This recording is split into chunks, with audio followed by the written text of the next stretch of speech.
पवित्र शास्त्र बाइबल आध्यात्मिक मार्गदर्शन की प्रस्ताव के खजाना के रूप में भरल बा। एकर उद्देश्य सगरी मानव की इतिहास में परमेश्वर का योजना और उनकरी उद्देश्य के प्रकट करेला।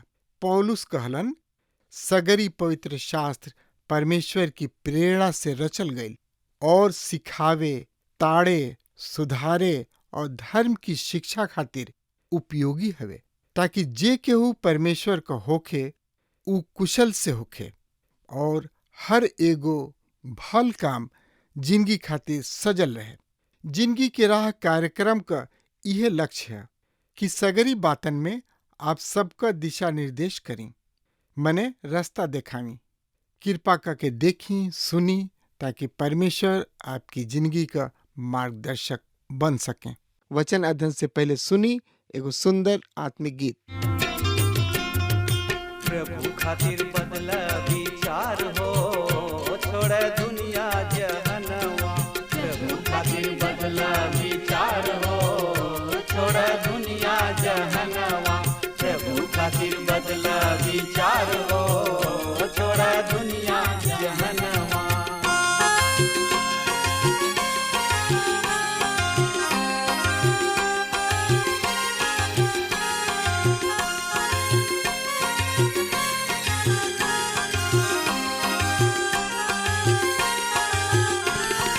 मनवा बदल बात बड़ा सुख पैबा। मनवा बदल बात बड़ा सुख पैबा। नाही त पीछे तू नरक में जइबा। नाही त पीछे तू नरक में जइबा। नाही त पीछे तू नरक में जइबा। स्वर्ग के खुलल बा दरबार हो, छोड़ दुनिया जहनवा। स्वर्ग में खुलल बा दरबार हो, छोड़ दुनिया जहनवा। प्रभु खातिर बदला विचार हो, छोड़ दुनिया जहनवा।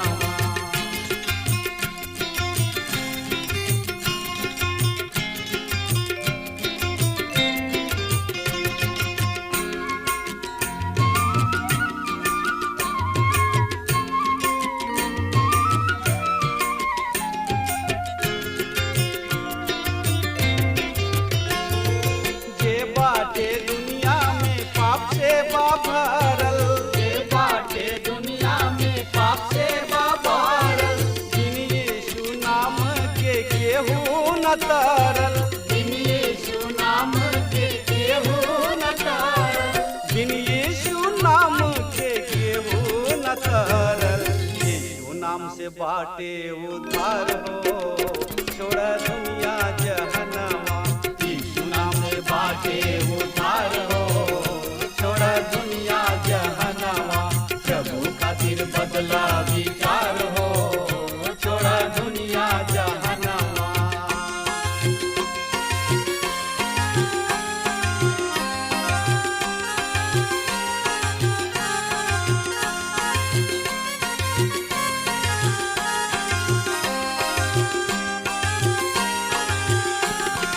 जब रउआ चाहिले जिंदगी सुधारे।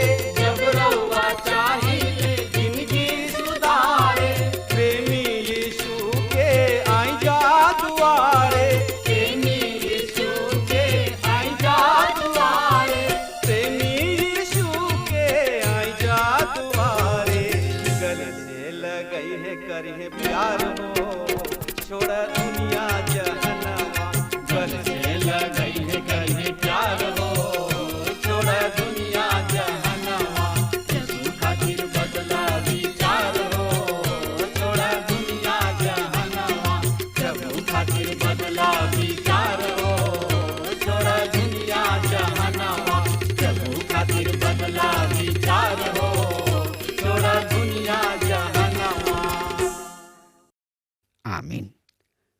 प्रिय श्रोता मित्र भाई बहन, ए पत्री के लेखक समौन पतरस हमें तरुआ एक संगे आपन पवित्र शास्त्र बाइबल निकाल लिहनी हाँ तो ओहमे देखी दूसरा पतरस एक अध्याय के एक पद के ए तरी से लिखल बा। एह पद में समौन पतरस के ओर से जौन की यीशु मसीह के दास और प्रेरित हमें उन्हीं लोगन के नाम जौन की हमनी के परमेश्वर के उद्धारकर्ता प्रभु यीशु मसीह के धार्मिकता द्वारा हमरे ही समान बहुमूल्य विश्वास प्राप्त भइल बा। खैर पतरस के यह पत्री के लेखक कार्य के नया नियम के कोनो भी पत्री से अधिक चुनौती दिहल गइल बा। बरिसों पहले कोनो लेखक लिखले कि पतरस के दूसरी पत्री नया नियम के कोनो भी पत्री से बहुत ही न्यूनतम ऐतिहासिक सत्यता के समानता के साथ हमनी के सामने पेश बा।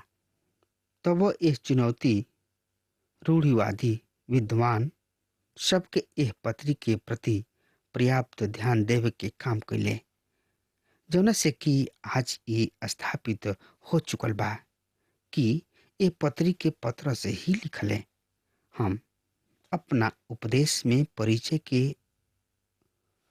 मुद्दा पर बहुत ही कम समय दिहिना, अर्थात लेखक कार्य और अन्य सोचनीय मुद्दा जौन की बाइबल के बारे में उठावल गइल बा, समानतः हम ऐसन मुद्दा के छोड़ दिहिना, काहे कि हमरा खातिर पतरस के दूसरा पत्री परमेश्वर के वचन के एगो हिस्सा है और हमरा विचार से एकरा खातिर आंतरिक और बहरी दोनों तरीके बहुत ऐसन प्रमाण उपलब्ध बा। खैर ए लेखन काल से संबंधित जतना सब सवाल खड़ा कइल गइल बा ओकरा से परिचित ना होकला के कारण हम नहीं चाहत कि हम दोषी ठहरावल जाई। हमनी के ए मुद्दा पर सब तथ्य सब के समान करब। पुराना नियम से कलीसिया द्वारा पतरस के यह पत्री के धर्मशास्त्र के सिद्धांत सब के आधार पर स्वीकार कर लिहल गइल बा। ईसा बाद 372 ईस्वी में लौदीकिया के परिषद के बैठक में एकरा के स्वीकार कइल गइल रहे और पुनः और कार एज में ईस्वी सन 397 में सही में वो पहला अवसर है जब कलीसिया ओ तरीके फैसला ले रहे। जेरन पतरस के दूसरा पत्री के धर्मशास्त्र के लैटिन भाषा में रूपांतर के समय स्वीकार कैले रहन, लेकिन एकरा के पेशीता सीरियन रूपांतर में शामिल ना कइल गइल रहे।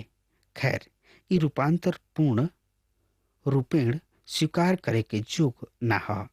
इस संबंध में कुछ और बात भी बा और हमरा विश्वास बा हमनी के सब केहू अस्वीकार करब जा और ऐसे ये पूर्ण रूपेण अर्थहीन है कि पतरस की दूसरी पत्री ये में शामिल ना कइल गइल रहे। कलीसिया के आरंभिक दिन में फादर इसे भी यस पतरस के दूसरा किताब के विवादित किताब में डाल दिहले। ओरिजेन एकरा के स्वीकार कइलन। सिकंदरिया के क्लेमेंट एकरा के स्वीकार कइलन और एकरा पर टीका लिखले। पतरस के दूसरा पत्री पतरस के प्रकाशन में उद्धृत कइल गइल, जौन की सही में धर्म विज्ञान के अनुकूल स्वीकृत ना कइल गइल। यहूदा के पत्री स्पष्टतया से पतरस के दूसरी पत्री से लिखल गइल और ई प्रदर्शित करता कि यहूदा एकरा से पूर्ण रूपेण अवगत रहे। पतरस के दूसरी पत्री से कुछ संकेत और उदाहरण कलीसिया के कुछ प्राचीन लेखक सब पेश कैले। हम इहो पावतानी कि मार्टिन लूथर भी एकरा के यथार्थ के रूप में स्वीकार कैलन। सही में केल्विन यह पर शंका व्यक्त कैलन, पर एकरा के अस्वीकार ना कैलन। इरेनियस एकरा के अस्वीकार कैलन। ये हमनी के एह पत्री के पृष्ठभूमि के इतिहास पेश करत आए, पर एह पत्री के कुछ प्राचीन अस्वीकार कैलन, पर अस्वीकृति के कारण प्रमाणित ना कैल जा सकल। दूसरा पत्रस 1 अध्याय के 13 और 14 पद एह तरी से बता रहल बा। सुनि ध्यान से। हम जब तक एह डेरा में बानी ये उचित समझतानी कि एह बात के याद दिला के तोहनी लोग के उत्साहित करत रही, काहे कि ई जानतानी कि हमरा डेरा के गिरावल गोइला के समय अति निकट बा, जैसे कि हमनी के प्रभु यीशु मसीह भी हमरा पर प्रकट कह देले बाणे।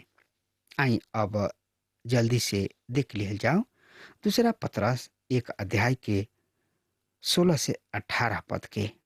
जब हम तोहनी लोग के हमनी के प्रभु यीशु मसीह के सामर्थ और ई आगमन के समाचार दिहनी, तो हम चतुराई से गढ़ल कहानी सब के सहारा ना लिहनी, काहे कि हम उनकर महात्म्य के आँखी देखल गवाह रही।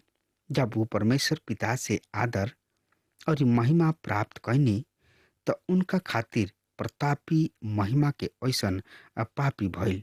ई हमार अति प्रिय बेटा हवे, जौना से हम अति खुश बानी। और अब जब हम उनका साथ पवित्र पहाड़ पर रही, तो खुद हम सड़क से इहे वाणी सुननी। दूसरा पत्रस 3 अध्याय 1 पद एह तरी से बता रहल बा। हे प्रिय सब, अब ई दूसरा चिट्ठी लिख के हम खुद दिलावतानी तोहनी लोग के सच्चा मन के उभार रहल बानी, जौन की हमनी खातिर पूर्णतया निश्चित बा कि समौन पत्रस ए चिट्ठी के लिखले। पत्रस के पहला पत्री के लिखल गोइला के तुरंत बाद पत्रस के दूसरा पत्री ईस्वी सन 66 के आसपास लिखल गोइल।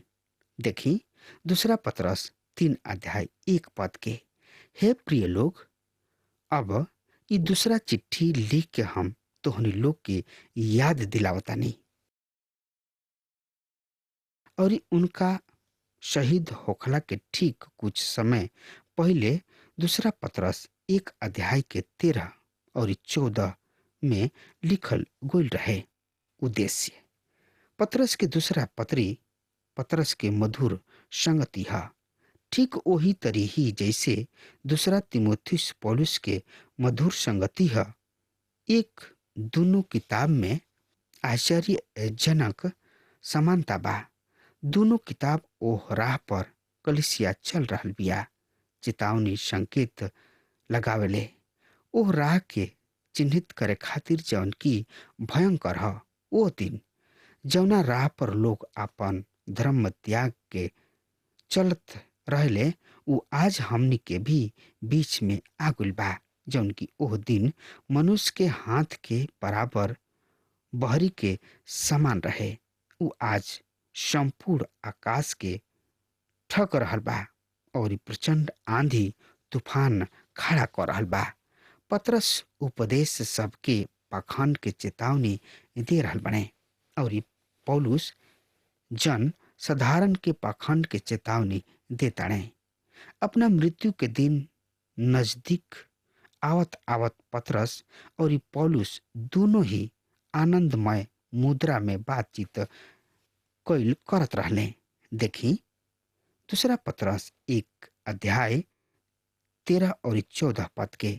हम जब तक ये डेरा में बानी, ई उचित समझतानी कि यह बात के स्मरण दिला के कि तोहनी लोग के उत्साहित करत रही, काहे कि ई जानतानी कि हमरा डेरा के गिरावल गोला के समय अति निकट बा, जैसे कि हमनी के प्रभु यीशु मसीह भी हमरा पर प्रकट क देले बाणे। तो एकरा बारे में और ज्यादा से ज्यादा जानकारी खातिर रुआ अपन पवित्र शास्त्र बाइबल निकाल लेनी। हाँ तो उनमें देखी दूसरा तिमुथियुस 4 अध्याय 6 से 8 पद एह तरी से बता रहा बा। सुनि ध्यान से, काहे कि अब हम अर्घ के भांति उजलल जाई ना और हमारे जिंदगी के अंतिम समय आ पहुंचल बा। हम बढ़िया कुश्ती लड़ चुकल बानी, हम अपन दौड़ पूरा क लेले बानी, हम विश्वास के रक्षा कइले बानी। भविष्य में हमरा खातिर धार्मिकता के मुकुट रखल बा, जौना के प्रभु जौन की धार्मिकता से न्याय करे वाला बाणे ओ दिन हमरा के प्रदान करी हैं। और न केवल हमरा के बल्कि ओ सब के भी जौन की उनका प्रकट होखे के प्रिय जानेलन। पौलुस कहत रहन कि ऊ जानत रहन कि उनका जाए के दिन आगुल बा। ऊ अपन काम पूरा कर लेले बने। ऊ अपना जिंदगी के दौड़ के निर्धारित राह पर बाणे और अब ओकरा के छोड़ रहल बाणे। ऊ एगो बढ़िया लड़ाई लड़ ले बाणे और ऊ अपना विश्वास के बना के रख ले बाणे। धार्मिकता के एगो ताज उनका ऊपर रखल गुल बा। यहाँ रउआ ओह तरी के विषय टिप्पणी दूसरा पत्रस में पाई, जिससे कि पत्रस मृत्यु के संभावना के गले लगौले। दोनों प्रेरित कलीसिया के धर्मशास्त्र के नेव और परमेश्वर के वचन पर खड़ा कुले, जौन की आवे वाला दिन में लोगन के अपना धर्म के त्याग के अन्य राह पर चले से आवे वाली आंधी तूफान से रोक सकत रहले। ई कोनो आश्चर्यजनक ना कोइले कि दुश्मन दूसरा पत्रस पर धावा बोलले बाणे, काहे कि ई सर्वोत्तम ढाल ह जौन की हमनी के दियल गोल बा। उ दुष्ट सबके बेदी से हमनी के बचाई हैं, जौन की आज हमनी पर कर रहल बने। दूसरा पत्रस और पौलुस के आखिरी पत्री अर्थात दूसरा तिमुथियुस में समानता है। उ पत्रस के पहला और दूसरा पत्री में बहुत असमानता बयान करता, जौन की दूसरा पत्री के विषय है उ पहला पत्री में बढ़ल बा और एह में उतना ही बड़ भिन्नता बा जौन की पौलुस के रोमियो और तिमुथियुस के पत्री में विद्यमान बा। दूसरा पत्रस हम देखतानी कि स्वधर्म त्याग बढ़ रहल बा और ओकर आंधी आ रहल बा। एकर सामना करे खातिर हमनी के कौना तरी तैयार बानी जा। पत्रस कहता है एकर एक ही राह और ऊ ज्ञान के द्वारा, मसीह में केवल विश्वास के द्वारा ही ना, उनका पर विश्वास ले अवला के द्वारा ही ना, बल्कि मसीह के जानला के द्वारा भी हो सकता। और ई अनंत जिंदगी है। प्रभु यीशु मसीह कहले, देखी यूहन्ना रचित सुसमाचार 17 अध्याय के 3 पद में लिखल बा, और ई अनंत जिंदगी ई है कि उ हमरा के जौन की एकमात्र सच्चा परमेश्वर हवे और प्रभु यीशु मसीह के जाने जौना के तू भेजले बड़ा।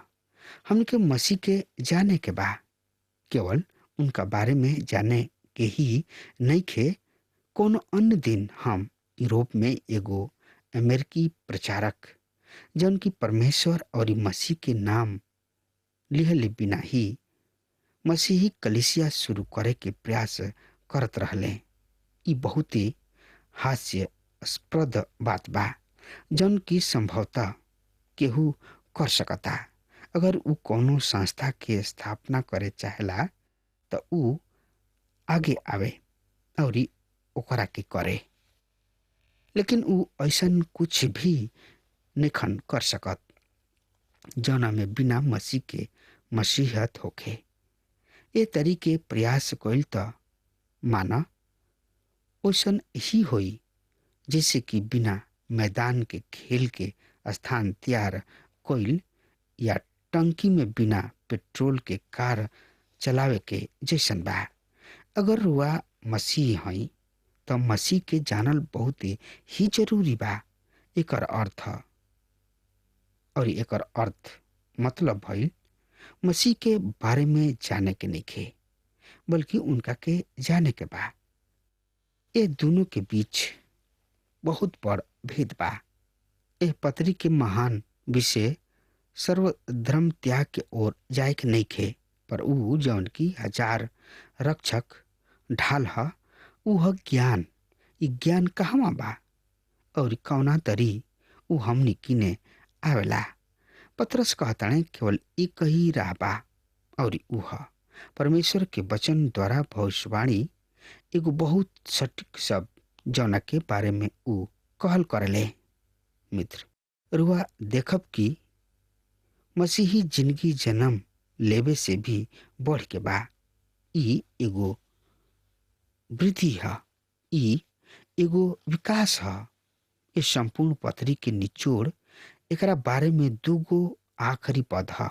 देखी हमरा संगे दूसरा पतरस 3:18 में इस तरह से लिखल बा, पर हमनी के उद्धारकर्ता प्रभु यीशु मसीह के अनुग्रह और ज्ञान में बढ़त जा, उनकर महिमा अब भी होखे और युगा न युग होत रहे। आमीन। प्रिय मित्र, अपना सेवकाई के संपूर्ण काल में हम प्रायः ऐसन बयान दिहनी कि हम बच्चा पैदा करे वाला आदमी ना हई, हम तो बच्चन के देखभाल करे वाला आदमी हई। बच्चा पैदा करे वाला आदमी बच्चन के एह दुनिया में ले आवेलन, पर हम प्रभु के धन्यवाद देतानी कि हजारों हजार लोग परमेश्वर के वचन के सुन के प्रभु में विश्वास ले आवेलन। लेकिन सही में हम परमेश्वर के वचन के प्रचार के खातिर रेडियो सेवकाई ए उद्देश्य से शुरू कैनी कि विश्वास में आगे बढ़े खातिर विश्वासी सबके मदद पहुंचा सकी। हम वचन के गर्भ से बाहर निकले वाला आदमी नहीं, पर हम वचन के पावे वाला और पाले वाला आदमी हई, जेकर काम है विश्वासी सबके परमेश्वर के वचन रूपी दूध पियावल और अद्दा कदा उनकर इच्छा अनुसार ओहनी लोग के भोजन करवावल। सर्व धर्म त्याग के यह दिन में वह परमेश्वर के खातिर जिए के जोग ना रह पाई जब तक कि रुआ के परमेश्वर के वचन के ज्ञान ना होखे। यह पतरस के उद्देश्य है। ये दूसरी पत्री के उद्देश्य वचन के आधार पर स्पष्ट कइल गइल बा, जौना के पतरस यहाँ प्रयोग करताणे। हमके विश्वास बा कि ई कार्यक्रम आप सब खातिर फायदेमंद सिद्ध भइल हुई। अगर आप सबके लगे बाइबल से चाहे आपकी निजी जिंदगी से कोनो सवाल होके चाहे कोनो समस्या खातिर प्रार्थना करावे चाहतनी तो हमारी फोन नंबर पर जरूर संपर्क करें और आज का दिन आप खातिर सुखद बनावे।